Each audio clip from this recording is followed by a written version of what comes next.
Kami dari kelompok 1 Kerajaan Islam Samudra Pasai. Perkenalkan, nama saya Muhammad Abis Ulami. Perkenalkan, nama saya Adisa Bulumadani. Perkenalkan, nama saya Nadina Pertiwi. Saya Estiana Tiska. Saya Cantika Lesi Putri. Sejarah Kerajaan Samudra Pasai. Samudra Pasai berada di Sumatera, tepatnya di wilayah Kecamatan Samudra, Kabupaten Aceh Utara. Karena lokasinya strategis di pinggir Selat Malaka, kerajaan ini kerap disinggahi kapal-kapal dari kerajaan luar. Seiring waktu, Samudra Pasai berkembang menjadi pusat perniagaan dan pusat perkembangan agama Islam yang penting di zamannya.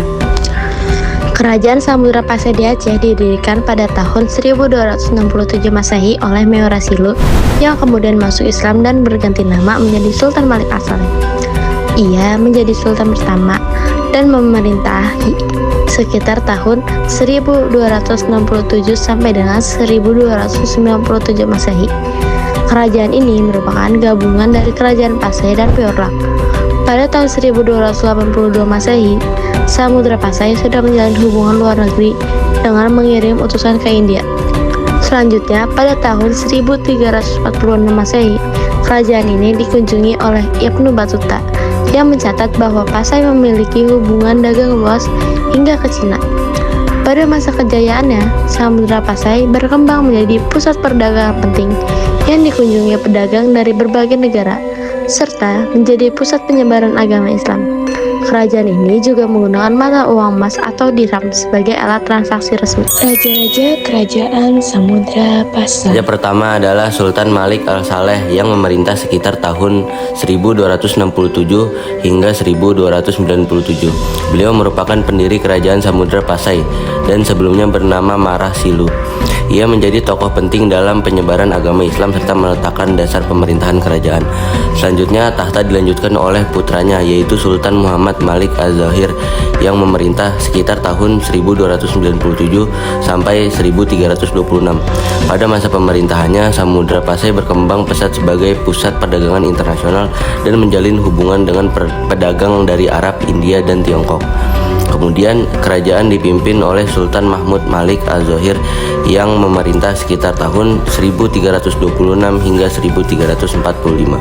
Ia melanjutkan kejayaan kerajaan dengan menjaga kestabilan politik, memperkuat ekonomi, dan mempertahankan peran Samudra Pasai sebagai pusat perdagangan.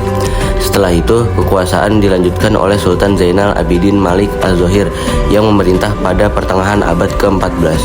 Pada masa ini, kerajaan masih kuat, namun mulai menghadapi tantangan dari luar seperti persaingan perdagangan. Raja berikut adalah Sultanah Nahrasiyah yang memerintah sekitar abad ke-15. Ia merupakan salah satu penguasa perempuan yang terkenal. Pada masa pemerintahannya, kerajaan masih bertahan meskipun sudah mengalami kemunduran. Selain itu, terdapat raja lain seperti Sultan Zainal Abidin II yang termasuk dalam penerus kerajaan pada masa akhir. Pada masa ini, kondisi kerajaan semakin melemah akibat konflik internal dan tekanan dari bangsa asing. Berdirinya Kerajaan Samudra Pasai. Awal mula berdirinya Kerajaan Samudra Pasai tidak bisa dilepaskan dari pesatnya perkembangan perdagangan internasional dan masuknya agama Islam di wilayah pesisir utara Sumatera pada abad ke-13. Pada masa itu, kawasan Selat Malaka menjadi jalur perdagangan yang sangat ramai, menghubungkan dunia timur seperti Cina dan barat seperti Arab serta India. Kondisi ini menjadikan wilayah pesisir Sumatera sebagai tempat singgah strategis bagi para pedagang dari berbagai bangsa. Pendiri Samudra Pasai adalah Sultan Malik Al-Saleh yang sebelumnya dikenal dengan nama Meruh Silu. Ia merupakan seorang kepala wilayah lokal yang memiliki pengaruh di daerah tersebut.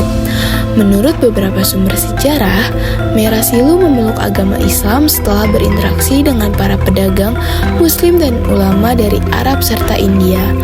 Proses masuknya Islam ini tidak hanya bersifat pribadi, tetapi juga membawa perubahan besar dalam sistem pemerintahan dan kehidupan masyarakat di wilayah tersebut.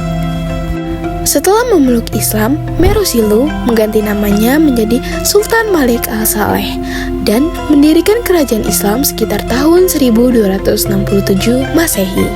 Berdirinya Samudra Pasai menandai munculnya kerajaan Islam pertama di Nusantara yang memiliki struktur pemerintahan yang lebih terorganisir dengan sistem kesultanan.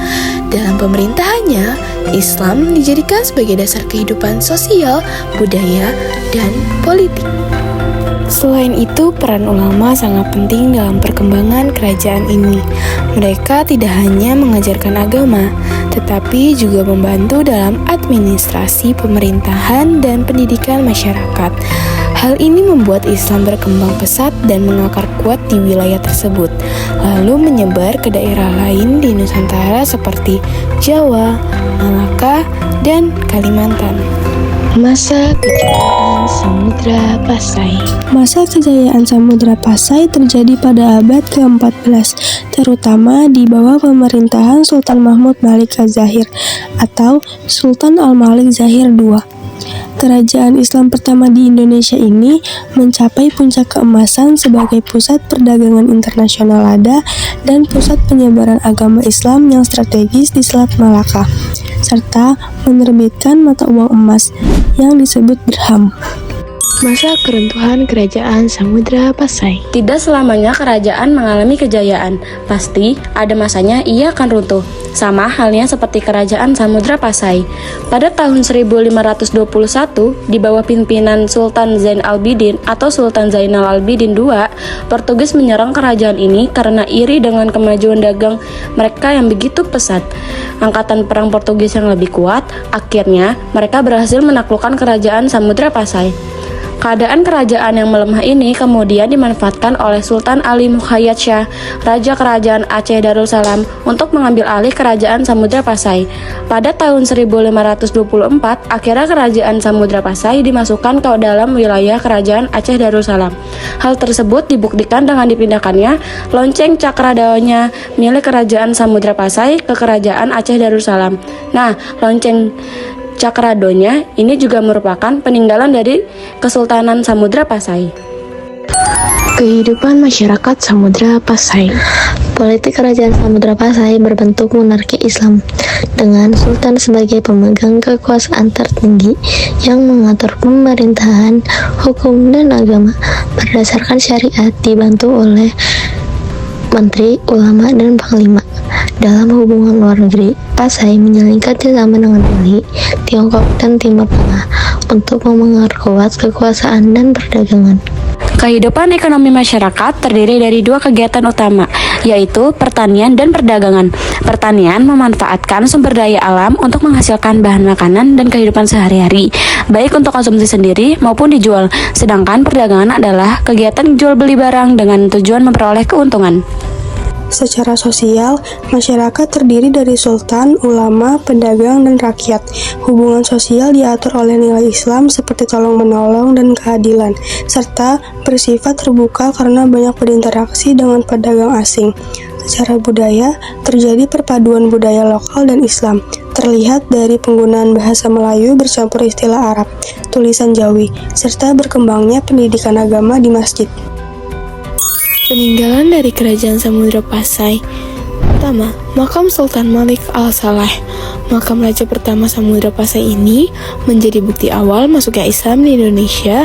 Batu nisannya bertuliskan huruf Arab dan berangkat tahun 1297 Masehi. Kedua, makam Sultanah Nahrasiyah. Salah satu peninggalan penting yang menunjukkan bahwa pernah ada pemimpin perempuan. Batu nisannya dihiasi ukiran indah dan tulisan Arab. 3. Koin emas atau dirham Pasai, mata uang yang digunakan dalam perdagangan. Hal ini menunjukkan Samudra Pasai sudah memiliki sistem ekonomi yang maju. 4. Naskah atau hikayat Raja-Raja Pasai, karya sastra yang menceritakan sejarah dan kehidupan di Kerajaan Samudra Pasai serta proses masuknya Islam. Yang terakhir atau yang kelima adalah stempel kerajaan atau cap sultan. Digunakan sebagai tanda resmi kerajaan dalam surat atau dokumen, menandakan adanya sistem pemerintahan yang teratur.